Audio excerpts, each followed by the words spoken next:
from Wilson Sonsini and PitchBook. And we are going to get started while you all trickle in. I'm going to turn it over to Kaidi. Kaidi is a VC analyst at PitchBook, and she covers US and Asia Pacific venture markets, specializing in early stage venture, venture debt, fundraising, and corporate venture firms. So Kaidi, give us the lay of the land and what you're seeing out there. And we'd love to see the PitchBook analysis and data, because that's really the thing that PitchBook does the best, covering the private capital markets. Thanks, Jody, for the intro. I'm very excited to be here to present an overview for the current state of venture in the US. Before we kick it off, if you're unfamiliar with PitchBook, we're the leading resource for comprehensive data, research, and insights spanning the global capital markets, including PE, VC, M&A, and emerging technology spaces. You can learn more about our platform and new features at pitchbook.com. Now, let's take a dive into what's been happening with venture. My presentation today are going to cover three themes: deal making, exits, and last but not least, fundraising. For US VC deal making activity, let's take a start here. Across the venture lifecycle, we have observed a slowdown in capital deployment. VCs have become more cautious, and the selection bar for their perspective for making new deals has risen. Investors are really taking their time to diligence new deals and deploying capital only to the highest quality and best performing companies with solid unit economics, robust tech stack, healthy financial metrics, as well as strong management teams that display a founder market fit. The 2023 VC deal value, as we could see here from the data, is approximately $170 billion invested across nearly 16,000 deals. This is down from the 2021 peak, where approximately $350 billion was pumped into the venture ecosystem across 19,000 deals, but it still remains above 2020 level. To put everything into perspective, let's take a look at US VC-backed company inventory, which is on the next slide. The number of venture-backed startups in the US has really grown steadily over the past decade, as we could see from the data. With this backdrop, a slower pace in deal making, as well as a pullback of non-traditional investors, is really speaking to a pronounced capital shortage that we have observed from the venture market. Essentially, startups are competing for a limited pool of capital. And within the market, we have actually seen a bifurcation where you have great companies that can always raise irrespective of what the macro market is, and they're hitting milestones, they're getting investor tractions, and they don't have a problem raising the next financing round, whereas the mediocre companies are really facing severe headwinds. Let's now shift gears to take a look at capital demand to supply ratio from the next chart. This is a proprietary PitchBook model that measures the unfilled demand of capital by cash burning startups. Here, let's do a little bit of the introduction. Demand is essentially an estimation of how much individual companies are expected to raise, as well as the timeline for when they are expecting to be raising it. And on the supply side, it is just the observed deal value that we have been seeing from the market. From the chart, we could see that starting from mid-2022, startups have been seeking more capital than was actually been provided from the VC side. To further explain this market dynamics, let's take a look at the deal-making indicator, which is another proprietary PitchBook model. So as a result of the demand, as a result of the imbalance that we have been seeing from the capital demand to supply, we have been seeing a lot more investor-friendly deals. What that means is that there's more creativity in deal structure with rounds. The VC deal-making indicator quantifies how startup-friendly or investor-friendly the VC market is, and we break it down by company stage of operation. So investor-friendliness basically means, to a certain extent, founders have to give up more ownership or accede to investors taking more preferential terms. What we have been seeing from the market is that VCs know that they can take their time and be really thorough in their due diligence, being highly selective, as well as driving tougher terms, and they're less willing to take financing risk across the board. What goes line in line with that is down round activity. Recently, we have been seeing more flat rounds and down rounds. Actually, some of you might be familiar with the popular saying that flat is the new up. There have been a lot of rounds that are being extended rather than being repriced or just doing a down round. If we look at the numbers, down rounds as a proportion of all completed rounds where we have valuation data nearly doubled from 2021 to 2023, so within the 2-year window. But overall, we're not overly concerned, or it's not overly alarming, because first of all, the 2021 low down round rate was itself unsustainable. So the 2021 market was quite unique in terms of the market conditions at the time. And in addition, the 2023 level remains quite consistent with historic level. Now let's shift gears to take a look at VC exit activity. So next slide, please. Historically, IPOs would drive the bulk of returns that we see in the market. The exit value has been quite low during the past 2 years, while exit count is pretty much on par with pre-pandemic level, which speaks to a lack of large exits. I know that from the recent IPOs from Reddit, Astera Labs, they have been the highlight of the quarter. Their debut performance brought a lot of hope of increased IPO activity. But as of now, it's still quite early to tell whether the IPO window will fully reopen in the near term. There actually still remains uncertainty and volatility in a market when it comes to geopolitical tensions, as well as this narrative of when the Fed is going to start cutting rates, which likely is not going to happen within the first half of the year. So the market's really thinking about the second half of 2024. And when they do start cutting rates, there are still question marks around the magnitude of those cuts. In addition, the recent strong performance of the public market was primarily driven by the Magnificent Seven, as well as AI enthusiasm. And across the board, we haven't really seen a meaningful rebound from the public market yet. If we now take a look at VC-backed exit activity by type, first of all, we're expecting to see an increase in activity of M&A and buyout activity. Even though historically acquisitions and buyouts don't drive the bulk of returns on the market, they do make up a significant number when it comes to exit activity. Across the cap table, we have been observing an increased demand for liquidity. What that means is that if you think from an investor perspective, a lot of them have been holding on for quite a long time for these private holdings. And unless you are sitting in a fund that has really great portfolio companies, and you're thinking that, oh, within a couple quarters or within a few years, that's going to be a fund returner, then you're likely thinking that it's worthy for me to hang on to these private investments for a lot longer when I'm actually running into these liquidity concerns. So that's one concern. And on the other side, we have been seeing a slow convergence of valuation expectations from an investor perspective and from a founder perspective. So for the past couple quarters, there have been this asking for bargains from an investor perspective. So that's why it's been really slow for M&A to occur. But recently, we have been seeing a convergence of that. And in terms of specific sectors, we're actually expecting to see more acquisitions, enterprise SaaS being one of the examples. We have been hearing from investors that middle market PE firms have been quite active, and we are expecting, with that uptick in interest, we are expecting to see more buyout activity to be happening within certain pockets of the market.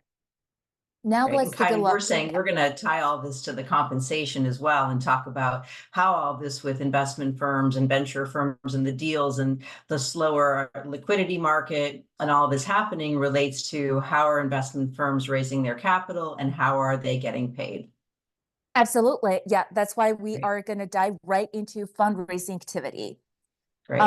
If we could skip the next slide and just go into fundraising. Perfect. So low exit activity is really at the core of all the fundraising slowdown. But at the same time, I've been getting a lot of inquiries asking about dry powder, which we are going to be seeing on the next slide. So what does this elevated dry powder mean? First of all, we define dry powder as the amount of LP commitments that are secured by venture funds that have not been called yet and can be deployed into the venture capital ecosystem. In the US, VC dry powder level is currently sitting at the highest that we have seen in the past 15 years.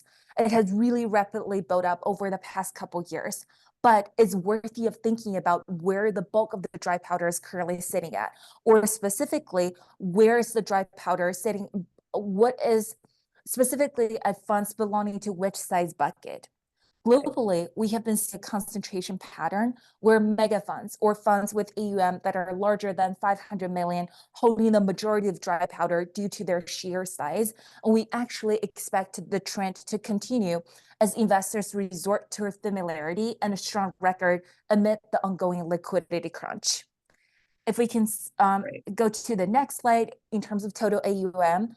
So we characterize total AUM as the combination of dry powder as well as the value of existing investments. So specifically capital that has already been deployed into portfolio companies. And with the elevated figures for the light blue you're seeing from the chart, that speaks to a lot of the trapped value within venture funds. And with that, Yeah, and I'm going to also pass it back. we see as well with and we'll get to this in our slide shortly, that the assets under management is a great way to look at the investment firm compensation. Absolutely. Now I'm actually passing it back to you as well as the rest of the panelists. Great, perfect. Thank you so much. Great oversights. And I'm going to jump in here. So I'm J.Thelander and founder CEO of J.Thelander Consulting. We have been surveying over 5,000 investment firms and private companies now annually. Our surveys are running real time. And as a PitchBook client, actually, for those of you that are on, you actually get a complimentary access to a subset of the results that we are going to be sharing today. And we'll put the survey link in the chat, and as well as that, you can have access to a full, so that's a great way to trial all the data that's here. And you have also the ability to have full subscription, which will give you everything that is here. So I'm going to start by way of background. I started this firm almost 30 years ago, and we've had a partnership with PitchBook, and we are running, as I said, it was interesting to hear, Kaidi, you talk about sort of your proprietary things from PitchBook, and our surveys run on our proprietary J.Thelander platform. And that's where all roads lead, because the data now is updated daily. So the information that we pulled here, I know everyone asks about time-sensitive information. This is all very current, and there are no individual names or firm names shared, only data and aggregate. So in terms of the firms that we are included in our survey, you can see, just like Jim, you were saying that your practice covers all kinds of investment firms and fund formation, that it's not limited just to venture. The data that we have as well is covering, multiple investment firms, real estate, corporate venture, private equity, hedge fund, and you can see the bulk of it is venture. And then in addition, similar to what Kaidi was saying, and I interjected, is that we look at the data by assets under management. And now more than ever, we have a whole group, you see that under 500 million, but now there's actually a large group of companies and investment firms that is over 7 billion plus in assets under management. And it definitely makes a difference in terms of compensation. And then we also look at how many funds are currently being managed, and we look at that by assets under management. Location of firm, global, and for the bulk of the data still right now, we were just discussing this ahead of time, there's quite a bit of growth going on in Europe and the UK, and those are now coming separate categories in the platform as well to be able to look at comp data, and there definitely are differences. And then within the United States, we're seeing quite a bit of action all over the globe and domestically, because it used to just be that the Bay Area or Boston was where there are investment firms. And now that really has gone pretty much throughout the country, and there's not a big difference in terms of compensation. We do have some slides on that, but I'm going to get into the crux of it because I know everybody's really interested in how they're getting paid and how are firms being structured and how this factors into carried interest and the different comp levers. And this just is the last slide on location you can see within Europe. Okay, list of positions. This has been very interesting. And Jim, I'd love you to jump in here as well to give your comments, because you're doing quite a bit of fund formation. So, the firms now, venture firms really have expanded their list of jobs, and investment firms overall into roles that are tied to portfolio services, to investor relations. Kaidi, as you said, there's quite a bit of dry powder. So there's conversations with LPs. Then you can see that not only do we have the chief roles, but there are quite a bit of VP roles and then manager roles, not just in talent and human resources anymore, but also across people, platform, marketing, communications. So how is this coming into play as funds are emerging, Jim, and you're putting their legalese together, or the whole structure? Yeah, I think it's primarily when you get into these different titles, a lot of them are due to the larger firms. And when you have larger AUM, the firms become more like PE shops where, part of the sell of the firm is the services they can provide to the portfolio company, whether it's recruiting and otherwise. So you've seen the expansion of titles, more people sharing in economics, et cetera. I think with the smaller firms, emerging funds, et cetera, it's still a relatively lean team with, a handful of professionals or less. But with the major firms, it really has expanded in the last 5 years. Yeah, I mean, we've seen all these mega funds. The other thing that has expanded is the vesting times for carried interest. So we'll jump to that. One thing that PitchBook has taught us, because they do it so well, is you not only have data, but you have analysis similar to what you presented. So we also have a monthly newsletter catered just towards investment firm, and one for corporate venturing, in addition to the private companies. And it talks all about not only the comp data, but what are the forecasts for investment professionals, how to customize data to make sure that you're looking at it the right way, gender, ethnicity. So everybody from the webinar now with your contact information will be able to see all of that data and analysis through our newsletters. Okay, the different levers for investment firm compensation. And Jim, I'm going to need your help to make sure that we share in this. So cash compensation can be a combination. We look at base salary. Then we have two different levers for bonus. Current bonus, which means it's calculated because it was already paid. It's an actual bonus. And then we have target bonus, which is a projected bonus out on the horizon. This is typically paid within a year, and that gets you to total cash. So our base pays plus our bonus do not always add up to the total cash numbers, because some people are getting to their total cash just from base pay. And then the other incentives are, Jim, I'm going to let you give the definitions on this: carried interest and then the carry dollars at work. Sure. So carried interest is sharing in the disproportionate gains that you receive on the returns of the funds. So the general partner as an entity's interest in a certain set of the profits from the funds. Now, often, or we're seeing more often in the carried interest, when you're looking at it on an individual basis, like the carried interest received, rather than getting a percentage of, say, 100%, to characterize it in carried interest dollars at work. And what carried interest dollars at work is, if you think of a fund that's going to double in like you have a return of 2x, so return of capital and then 100% profit, and you take the carried interest that would be received on that. And so, for example, you have a $100 million fund, it returns 200 million, so there's 100 million of profits and there's a 20% carried interest rate, then there's 20 million of total carried interest dollars of work. And so as a professional, you're offered $1 million of carried interest dollars of work. That means that if you were to stay there throughout the term, and it's a 2x fund, you would make $1 million. And so you're seeing that more and more commonly in the compensation, particularly for the I would say the more junior members, to put it in this carried interest dollars of work concept. Yeah, I agree with you. We keep seeing all of that coming up more and more. Not only people wanting to know about carried interest, but carry dollars at work. But still, carried interest is sort of the old school way. So I'm going to delve into that a little bit. And again, all this data that we pulled here comes from the J.Thelander platform, and the data is real time. The surveys are open all year round. So this is, very on point. So the total amount of the carried interest for the firm is typically that 80-20 model. And this means that 80% of the money is coming from the LPs and 20% is part of the carried interest for the GPs. and then vesting time for carried interest. So one thing we've seen, so we're showing you, I mean, we've been running these surveys for almost 15 years now. We're just at a 3-year run for you to see the vesting time, which is now the largest area that's grown is that 10-year plus. So Jim, tell us, what's your interpretation of this? Yeah, it's interesting because in like startups, everybody knows that the vesting time period is 4 years. And the 4 years really it's never made sense because the average time from formation to exit is much longer than that, but that's just customary. And getting longer, right? That's what Yeah. Kaidi was saying, the PitchBook data is showing, right? That it's a longer road to liquidity, and that is impacting both the portfolio company as well as the investors, as well as the LPs.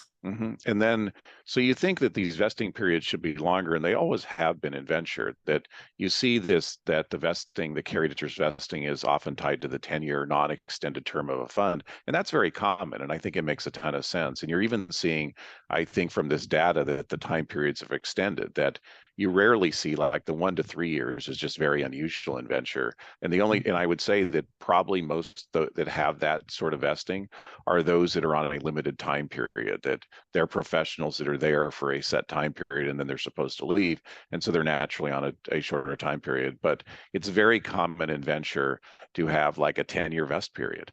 And you have to stay the whole 10 years to get your entire interest. And that's why it's growing with the slower deal making. The vesting time being longer makes sense, but it's also keeping people tied to the firms longer, which can be a little bit challenging. And then, we've added these questions in the surveys over the years because we've had questions from our clients asking, is the vesting time equal each year or does it change over time? It's generally the same each year, but it can change over time. And Jim, I'm sure you're seeing this when you're putting funds together. Does this question come up? Not a ton, honestly, on this, because it does seem like it's relatively consistent. So we don't have this come up that often. Okay. And then this question about what % of the committed capital do the GPs have to contribute? And so this shows you, this is talking about the general partnership, but not everybody has to contribute capital for their carried interest. We did have a question I want to stop. Is the vesting linear across years if you have 10 years? And that's what this responded to, is that yes, it generally is linear across each year. Some firms do an accelerated in the beginning or have different variations, but what Jim also echoed is that it tends to be very linear. Okay, so this is a little bit of we looked not only across VC, but we looked at PE and other investment firms. So maybe, Jim, you want to talk a little bit about this, since you have expertise across all of these types of investment firms, about the committed capital and the difference, the nuances between any of the types of firms. And the other investment firms for us include hedge fund, real estate, family offices, if there is a capital commit. Yeah, on this particular point, are you going to hit cashless, Jody, or can I bring that up now? Yeah, bring up whatever you have at it. So, I would say the biggest nuance here is that as the market changes, you see more skin in the game from the GPs, where the market is tough. LPs say, look, we want you to go above the normal 1% and write a bigger check. And that can become challenging for more junior professionals that are just getting started. But the trend we've seen is this cashless component, where more and more of the GP's commitment is done through waiver of management fees and on a cashless basis. And we've seen that range kind of changing, but recently it's really gone to the point that you're seeing kind of the 50 to 75 to 80% of the total GP commit is paid in cashless contributions. And so now that does reduce the management fees. You don't have management fees to pay salaries if you're doing it on a cashless basis, but that's like the biggest trend we're seeing, is more cashless contributions than kind of change in what the GP commit is overall. And, we're seeing these questions come up because of the vesting time. So here's what % of capital does the investment professional contribute to the most recent fund for their carry, right? So these are the different jobs. The managing general partner is the top job. And then I'm going to actually look at this right now on my screen for a second, because so the managing general partner is the top job, and then senior managing director. So we go down in order from, most senior to least senior, which makes sense because this is the more senior folks have to contribute more, right? And when these questions come up and the percentiles are here, Jim, do you want to give us your interpretation of this? So this is percentage of the 20%. Isn't this a percentage of the total GP commit? Yes, this is sorry, this is the percent of the total GP commit versus the here. If we look here at the carried interest percentage of what they have, that is of the 20%. Right. Right. Okay, I want to make sure we're clear on this because I know it gets confusing. So this is the percent of capital that the investment professional contributes to the carried interest, and this is out of the 100% of the total amount that there's going into the fund. And you can see, as I said, that there is less as you go down, right? And not everybody, these sample sizes are not consistent with the actual number of people that are in these roles. And then this relates to, here's the managing director, partner, median total cash and carry. So this is the total cash based on assets under management. And this carried interest percent is of the, based on the, let's call it 80-20 split, which is general. This is of the 20%. Yeah, and like a couple of points here is that we get this question of how do you have the GP commit of say 1%, and then how does that correlate with the percentage of carried interest that you get? And generally it's a relatively tight correlation, but is one of those slides the prior slide that Jody showed is that if you're more senior, you're more likely to take a larger share of that. And very often at the lower levels of seniority, the more junior people on the team may not have a capital contribution at all. But there is a relatively direct correlation. If you get 20% of the carry, you're expected often to make 20% or more of the GP's capital contribution. I mean, that was always the correlation. That's why we show you the percentiles here. And in our data on all of our slides, we show minimum 25th, median 75th, and max. And we also show you the average. And at the top jobs, there is the least consistent between the median and the average. As you get more junior, it gets more stable because there's less variation in the marketplace. Jim, we did have a question for you. Is the waiver of management fee for all of the fee or a portion of the fee?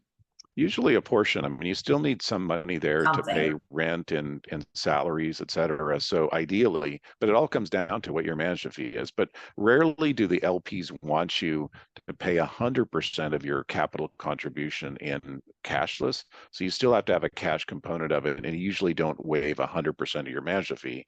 You waive a portion of it. And that portion is my point of saying it's gone up over time, where it may used to be 50% and now you're seeing some that are as high as like 80%. Yeah, and all of this goes to the compensation, because if you're going to have to contribute to make a capital contribution, in many respects that can be factored into the cash compensation that you're receiving. And there was a question that came up earlier, I saw it in the chat, about the portfolio companies and the down rounds. And all of this is not only impacting the equity for the portfolio companies, it's never impacting the vesting times on the other side of the house. It's always, we rarely see extended vesting times for portfolio companies going from the 4-year to the 5-year. It gets raised and we ask that question, but it's typically a 4-year vesting with a 1-year cliff. And the percentages of fully diluted shares that founders and CEOs and other executives get has really not changed very much. It just, as Kaidi said earlier, is that the valuations have been fluctuating, and that has really been impacting what that percentage means. But as we well know, there has been volatility all along, and that's been relevant to the whole ecosystem across the investment community and the private markets, because there's a ripple effect. So let's look at here's the managing director, partner / median, and then let's look, here's the 75th percentile, right? And you generally see, and this is where we showed exactly what you were saying, Jim, these larger asset classes. And Kaidi, you were saying this as well, that you're seeing that there's more investment firms that have larger AUM. So Jim, can you impart a little information on that? They're continuing to raise capital. I mean, we read about this in PitchBook all the time. Yeah, they, like if you're one of the big brands and you have large AUM, I think that the fundraising has become more challenging because LPs are, they switch around their allocations between venture and other assets. At the same time, they still have capital they need to deploy. So I think that if you're in one of these larger firms, you're able to still raise and you're raising more and more. And then But if the deals are not right, you sit on it. So you're still making your management fees, but you're waiting for the right opportunity. And so there's still a lot of dry powder. There's still a lot of capital being raised. I think that's the part of the venture market, which is primarily that's being squeezed, is kind of the emerging managers, first time managers. I think it's much tougher there in that market right now. And that's too bad. I mean, I think those are like the next great VCs, but I think that part of the market has been squeezed and it's tough right now. Yeah, and it's tough for the portfolio companies as well. It is taking longer. And Kaidi, you raised a great point, and feel free to jump in anytime if you have something to add here. That it's the companies some companies are having a hard time raising capital. Yeah, we had an inbound, I believe it was 2 days ago, from a company that we've done consulting for before, a private company in life sciences, and they just were oversubscribed and raised their next round. And because obviously they're a great company. For sure. Yeah, that really goes back to the bifurcation that we're seeing in the market.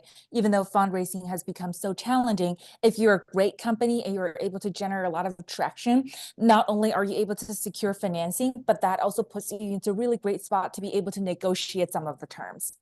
Yeah. And all I can tell you is that that is the crux of why we're here, is because you need to be able to negotiate, and you need to use, and this is the same thing with Jim, what you just said with the emerging funds coming into place, is that it is so important to get your house in order and make sure that you're using data like ours, because it's not the answer for you, but it does tell you what's going on in the marketplace. And then you've got to have a formula and some compensation philosophy. It's becoming more important than ever, because there is no guarantee in an investment firm that there's going to be a carried interest return. There is likely a guarantee that you're going to have to contribute capital for your carry, and there is no guarantee anymore in terms of additional fundraising how that's going to come and what the terms are going to be. So making sure that you put something in that's sustainable and that you're not going to have turnover, because that can be very challenging on the portfolio companies.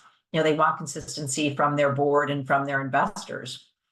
You can see here that the real inflection point for the mid-level and more junior positions is at the assets under management. And so we tend to look sometimes by under $1 billion and over $1 billion.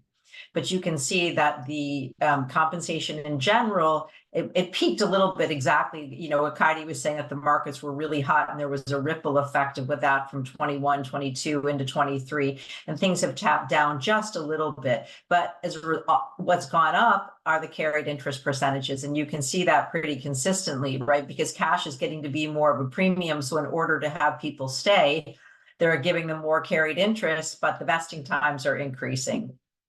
Jim, do you have a thought on that? I mean, I'm sure this is what you're seeing as you're working with your clients. Yeah, not anything in particular, but I'm absolutely seeing this trend. Yeah, definitely on the smaller asset classes versus on the larger asset classes, they're having to give away some of their carried interest to the more junior folks. I'm going to take a look because we've got a question came in. For more junior roles, is it typically cash contribution to the GP contribution, or is it done in some form of cashless subtraction from the eventual carry, effectively a plan for the fund or the senior partners? And we don't see that the junior folks are having to contribute capital for their carry. But Jim, what are you seeing? Yeah, it's very much the case. And I think it's the time to just like touch briefly on kind of different ways to earn carry and the different roles. And so we kind of throw it in like three main buckets. The first one is like actual partners of the firm. They're members of the GP, they're partners for tax purposes, they have a capital commitment, they have information rights, they make decisions, they vote. There's a next class that are what are called economic S&Es, venture partners and the like. They're contractual partners. They don't have voting rights. They often don't have a capital commitment. And then there's kind of everybody else, which are more like bonus programs that if you're there, you get it. If you're not, you don't. And so if you're in this lower category, and it still could be great compensation, you generally have no capital commitment at all. You lost your slides. I know I did, because I want to go to, I'm going to jump around in order for everyone not to have whiplash watching me do this. I'm going to the equity distribution, because we do survey this as well, and it has come up about other ways that there can be sort of getting something at a more junior. So equity or program distribution. segueing from what you said, Jim, for some of the more junior roles as well, and even some of the more senior roles. It's because carried interest can take a long time, right, to pay off. Some firms are also adding in this equity or program distribution so that you can distribute some of the earnings if there's a deal success versus the entire fund. So does this make sense, Jim, as to what you were seeing a little bit or referring to?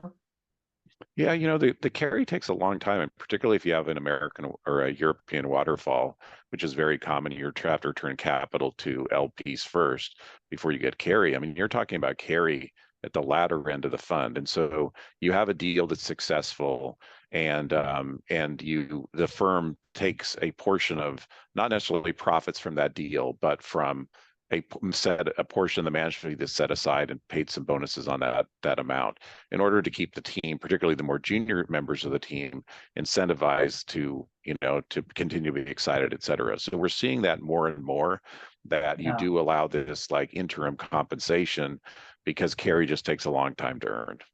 Yeah, exactly. So this is who's eligible for the equity or program distribution bonus. You know, we survey all of this because it comes up and people ask the question. So it's good to just think of this, these topics, because especially if you're an emerging fund and you know it's going to be a long time and you only have one fund, that you may, if one portfolio has an exit, that you may want to develop something like this. Okay, I'm going back now because we had a question on the vesting times for talking about the carried interest. And I'm glad this question came up because it continues to come up about the carried interest vesting. And I know we had done this, but we looked at it before, but it is taking longer.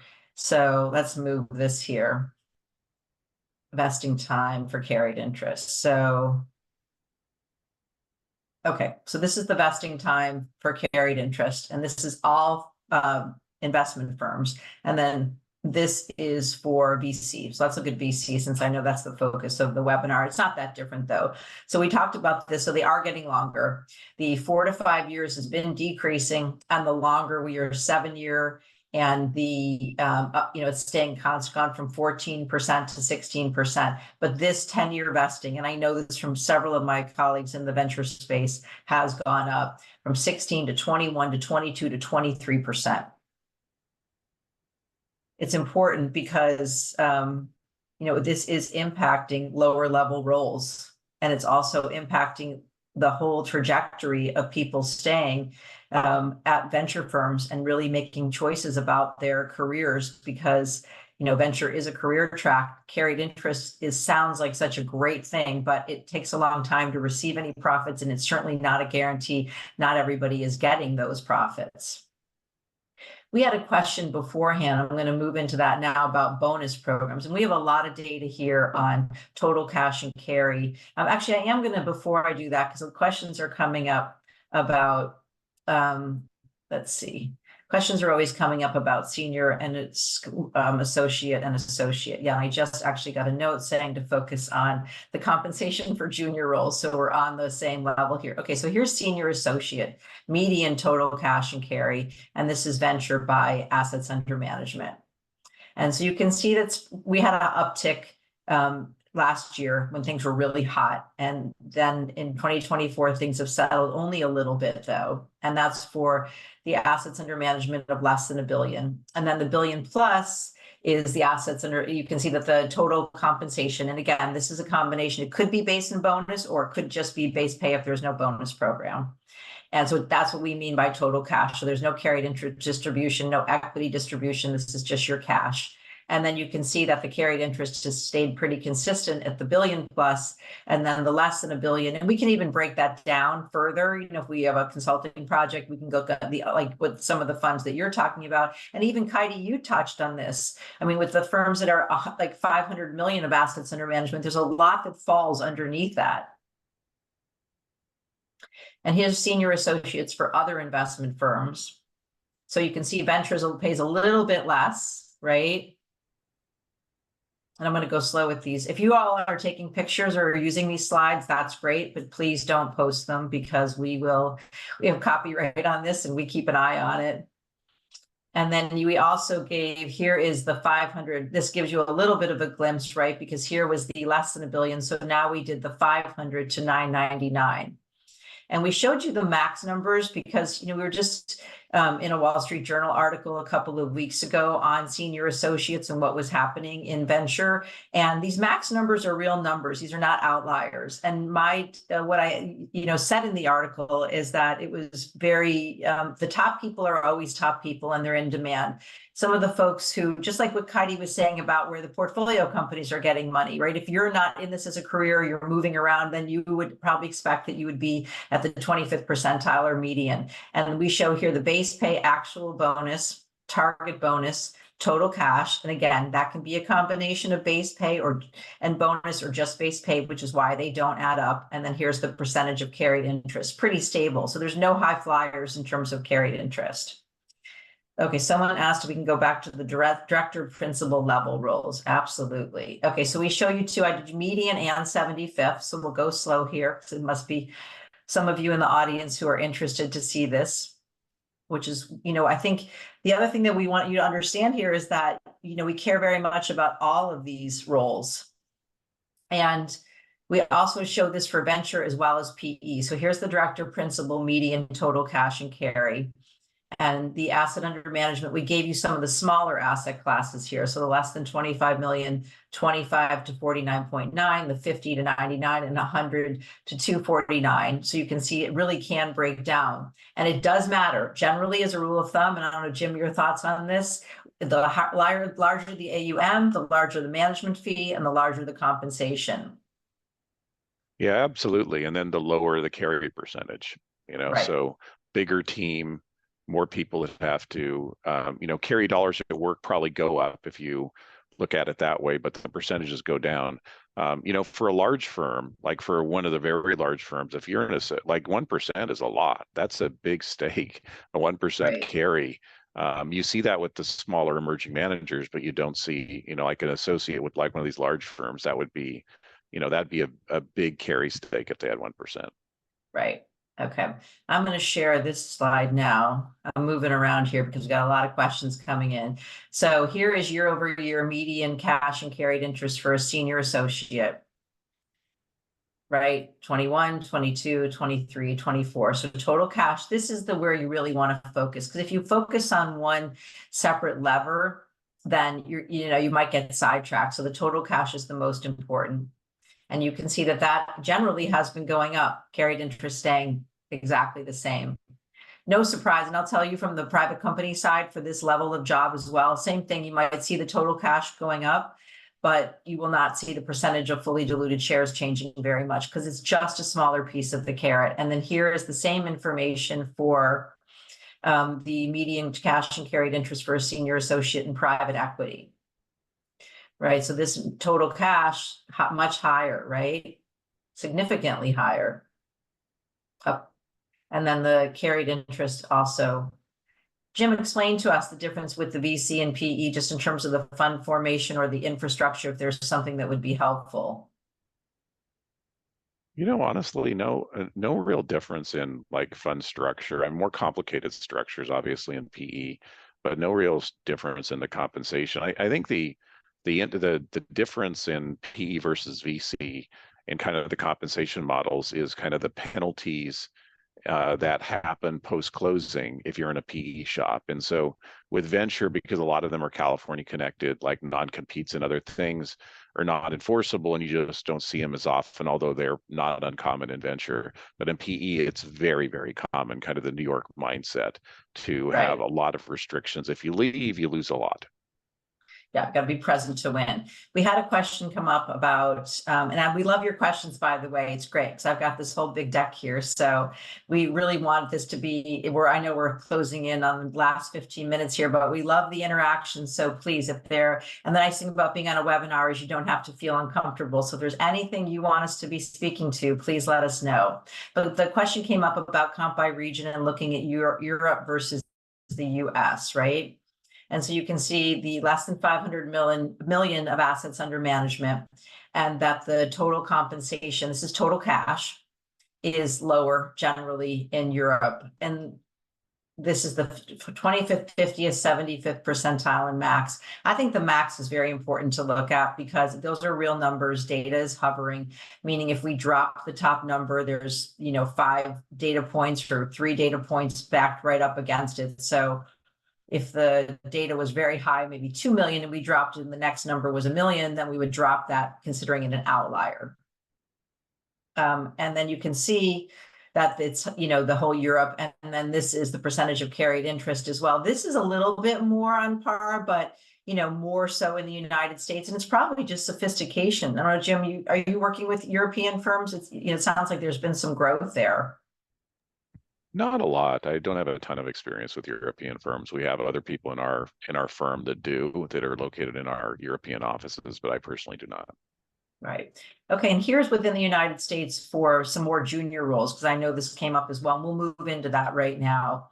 But this talks about an analyst pre-MBA, just to give you an idea that really it doesn't matter anymore where you're located, because it really depends more on the firm and the value of your role inside of that firm. And as Jim said, whether it's a younger company, they probably have less people and your job may encompass more responsibility versus in a larger firm, your job is very, narrow. And so you can see whether Northern California or the Northeast, it just so happened the Southwest, right, which can include like Austin. There are places now where the compensation is very high. I'm going to move into the sort of some of we talked about some of the more junior roles. And let me get to those because I know that sounds like that's of interest for everybody. We also have data. We'll talk about the bonus program. I know we had some questions a little bit more that came up on that, and back office. Okay, I'm seeing these texts coming in, right? And some of the business development roles. All right. Okay, so here's, for example, a director of business development, cash and carried interest. And these jobs have become increasingly important. These roles have been, very prominent in corporate venture firms for really since their inception, because these jobs the whole goal was to provide services to the portfolio companies and utilize the skills of the parent company bench for the portfolio companies, and it passed through the corporate venture, formation. So now the VCs have expanded because they see that it's healthier to provide more to the portfolio companies. And here's the director of business development, again, to look at the total cash is the main number. And you can see that not all BD people are created equal. And these max numbers versus the 75th percentile really depends on the size of the fund and the importance of that role. But the carried interest, true to what we've been saying, you're sort of hearing a common theme, is staying pretty consistent at these more junior roles. Here's a VP of Investor Relations. Again, these roles are becoming extremely important. As Kaidi was saying, maybe you can expound upon that a little bit, that the relationship between the general partnership and the limited partnership, and Jim, feel free as well, that has become, it's an ongoing discussion. And because it's taking longer and there's lots of tricky ways that they're working together, it's very important that these investor relation roles are solid inside of the firms. I agree, especially with the fundraising slowdown. There has been a lot of discussions within the GP community or between GPs and LPs are really thinking about, well, how have you been communicating everything? Have you drifted your strategy? There's all sorts of consideration, especially with when fundraising has become so difficult over the past couple quarters. Yeah, Jim, from your experience with fund formation and all of these firms that you're working with along the way. Yeah, I say similar experience. I think that it's been a long time since I was in-house at a VC firm, but when I was there, we had one investor relations person. We had 2 full-time fundraisers that were dialing for dollars. And I think that as firms have grown in size, those roles have become critical. And also just to make sure the LPs are happy. I mean, LPs come ask questions, lawyers don't have enough time to respond to them. You need somebody that's like on top of it that can respond to them right away. So I think these roles in large organizations have become very important. Yeah, we had a couple of questions. I'm going to go through the bonus program real quick because I think that bonuses have become very important inside. This is how these questions came into the J.Thelander surveys is because we had many VCs who were asking us, because we always surveyed this for portfolio companies because it's a very traditional part of the comp structure, and VCs and other investment firms now are formalizing bonus programs because it's become very important since the carried interest and the other long-term incentives, which is what we consider past the year, are taking more time. And they want to know, are we getting salary increases, bonuses, and so on? And you can see that these, the top jobs, in most cases, almost all, larger percentages of yes than no. And then it also, this is year over year percent who received a bonus for the previous year. You can see pretty solid numbers. So my assumption from looking at this, or my interpretation of looking at this, is the people who didn't get a bonus is because they didn't perform and they didn't meet the criteria. And we talk about the bonus factors. This was a question that came in earlier. So it generally merit or performance-based bonuses, in addition to, it's a firm-wide pool employee recognition, but it's generally based on some merit criteria, and it has to be tied to something that's specific to that role. Jim, we had a question that came in for you. I'm just going to glance at this to make sure I get it right. Can you talk more about the non-compete in private equity or even in venture in California, and the fact that, from my experience, that's not really enforceable? Yeah, so the difference in venture and how non-competes are often written, not always, but often written, are that it's not a prohibition from competing. It's a penalty if you do compete.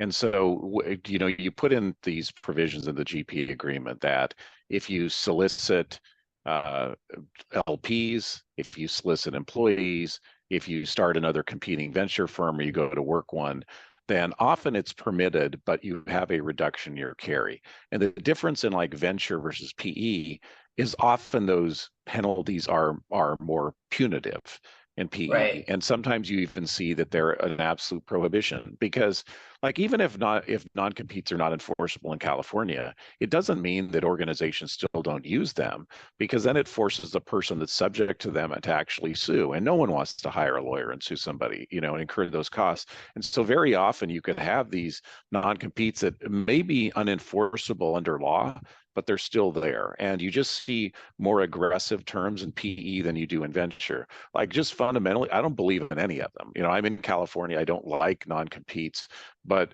on the startup side, we rarely see non-competes. In venture, we see them very commonly, but they're not written as pure non-competes. They're written as penalties to your carry.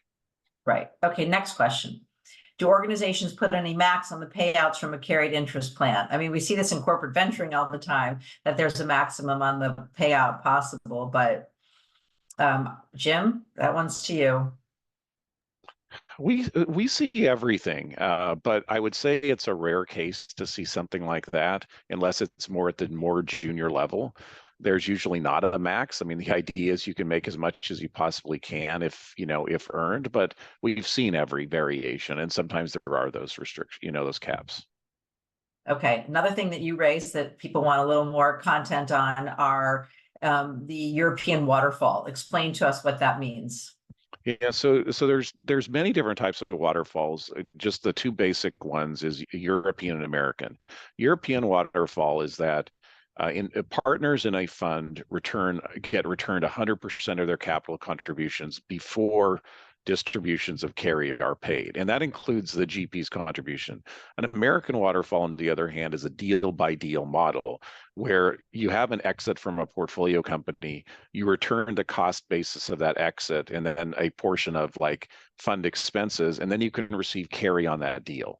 And right. So in like premier firms is not the right way to say it, but in well-established venture firms, you see American waterfalls.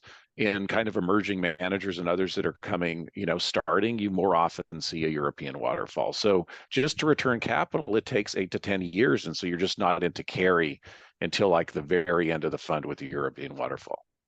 Yeah, well, it really goes into these questions. I'm going to wind up with this on sort of hiring and retention, because we have had a lot of questions on comp data and people wanting comp data for what probably is their own job. So participate. There is a link, and hopefully your role is on the subset of results that you get access to for no charge. And that's the best way to get access to this information, because we're getting a lot of requests on the chat, and I want to make sure that we cover some other areas as well. But the hiring and retention, not only do you want to get to a firm, but you want to be promoted. So if you promoted a non-partner to partner this year, and almost 80% is no, so because of the slowdown, there has just not been as much movement. And how many years does a person typically stay in a position before being promoted? And you can see that these median numbers in 75th percentiles, in some cases, the averages are even higher. But the senior associates and those folks are clear that they have to move, whether they move up inside of a firm or they move up and out into another firm. Those jobs are very competitive, which is why the carried interest is competitive and the compensation is competitive. But at the top level roles, obviously, that is where there is quite a bit of flexibility, and it's very personal to how the firm wants to be structured. There is not one way. And then hiring from outside of the firm, yes, makes sense, right? It's exactly what those other numbers show us about promotion. And where are they coming from? Other VC firms, some corporates, private companies. So there is some, movement between the portfolio company and the investors. And then graduate school, obviously, for those MBA folks, undergraduate, and public companies. And then for people leaving, there's not as much of this right now because it's not so easy to get another job. We're seeing this really over and over and over, that the competition for talent for the top jobs is there, but it is not quite as, Kaidi, this really winds up exactly. Things are slower on both sides, right? Things are slower on both for the private company as well as for the investment firm. And this was last section on carry dollars at work. Well, I know we're a few minutes shy, but I think it's a great time to wind up because everybody was on, right? And we see folks are probably ready to get back to their day-to-day jobs here. We've covered a lot of information. We have quite a bit more of information, and you can see that it takes everybody here to participate. Jim, the expertise from the legalese, and Kaidi from PitchBook, PitchBook does an amazing job. The platform really gives everybody information about who got funded, how much they raised, and really, you do everything except what we do, which is compensation. So that's why it's been a great partnership. And we've had, hundreds of you on this webinar today. We appreciate it. We will send out a recording. We will not send out the deck. But again, the best way to access that is by getting some data. So please participate. That's the best way to get your voice included. And we here at Thank You, myself, my daughter, who's part of our team now for almost 30 years, we've been a namesake firm offering this kind of great consulting and data to the private markets. We really are privileged, and we thank you all. Bye-bye.